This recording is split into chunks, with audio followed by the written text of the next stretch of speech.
Hello YouTube, it is time for BookTubeAthon 2017, and this is my TBR video where I talk about the 7 books that I intend to read over the course of 7 days at the end of this month. Or, in the case of this year, I'm going to talk about 8 books, because I am still not positive which 7 I am going to read. The first challenge is to read a book with a person on the cover, and I'm going to read A Brief History of Time by Stephen Hawking, and has a picture of Stephen Hawking on the cover. I actually read the first half of this book when I was in high school and I really liked it, and then I got distracted by something or busy or whatever. I never finished it. So I am excited to get a chance to read it. Not sure that this is the subject matter that is most appropriate for trying to read a book really fast, but maybe it'll help my understanding to have to just comprehend.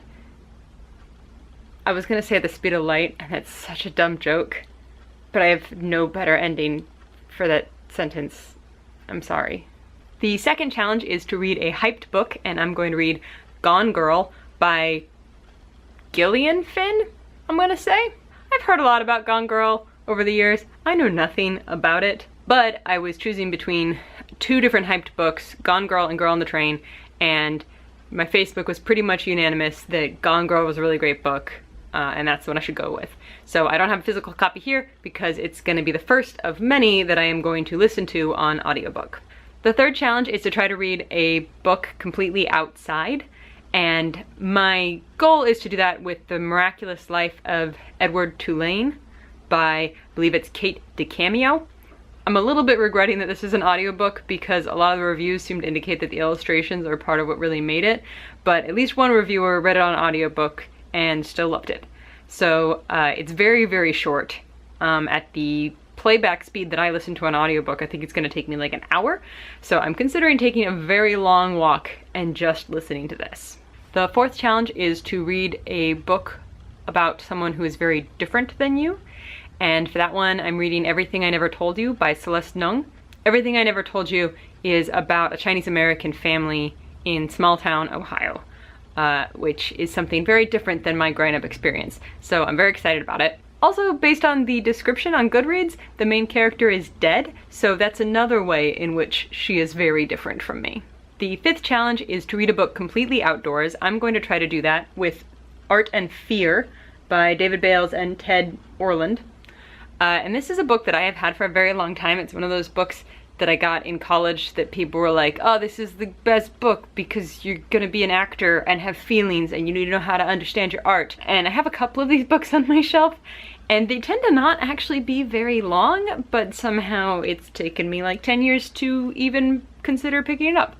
So I'm excited to knock this one out and either be overwhelmed with how amazing it is or to throw it in the Goodwill box. Challenge number 6 was a difficult one for me. It is read a book you bought because of the cover. Buying a book because of the cover is not something I have done in probably 10 years. I just don't get books that way, and what's more, for the last couple of years, I haven't been buying books at all. I get them from my local library, including my audiobooks, and if there's something my library doesn't have, I put it on my Christmas list, and, you know, a friend or family member gets it for me. As I was complaining about this challenge to my boyfriend, he pointed out that one of the reasons I do these challenges is to step outside my comfort zone, and clearly buying a book because of the cover makes me very uncomfortable. So I went to the used bookstore down the street from my house and wandered around.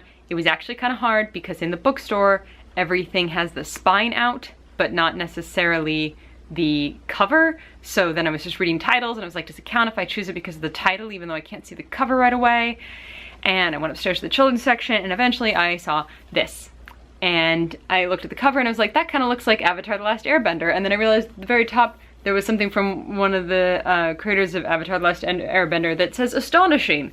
So I was like, okay, and then I picked it up and it's a graphic novel and it looks pretty cool and the art's pretty cool. And I don't read a lot of graphic novels either, so that would be another way I could step outside my comfort zone. So I thought that was pretty cool and decided to buy it.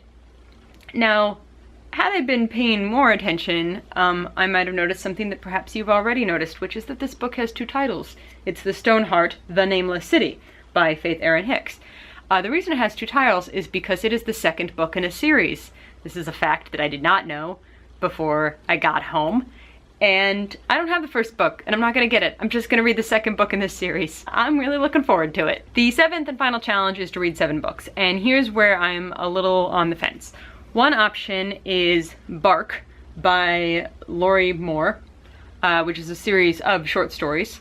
So that's just kind of fun and interesting. I've had this on my shelf for a while. I actually usually take this book whenever I travel, assuming I'm gonna read it, and then I don't read a lot on a lot of my travels, so it never gets read. The other option is Elk Speaks by John Neilhart, which is about a member of the Sioux tribe, and I assume it's just kind of about his life based on the subtitle. I think both of them are cool. Elk Speaks is something I can get from audiobook from my library. Bark is a physical book that I have, and basically I'm going to see if I run out of audio or physical books first.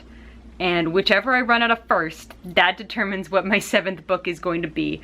As you can tell, I've already got 3 of each. That might sound like a lot of audiobooks, but I intend to do a lot of walking and a lot of cleaning my house, which is something I thought of last year, that I should just get a lot of audiobooks and clean the whole house. So I might run out of audio first, in which case I'll read Elk Speaks. But if I am sick of audio and I want to pick up a physical book, I think I will go with Bark. So I'll have them both on hand, and who knows? That is my TBR. I'm so excited. Let me know what you're gonna read, and I will see you maybe next week for a video challenge if any of them strike my fancy. Bye!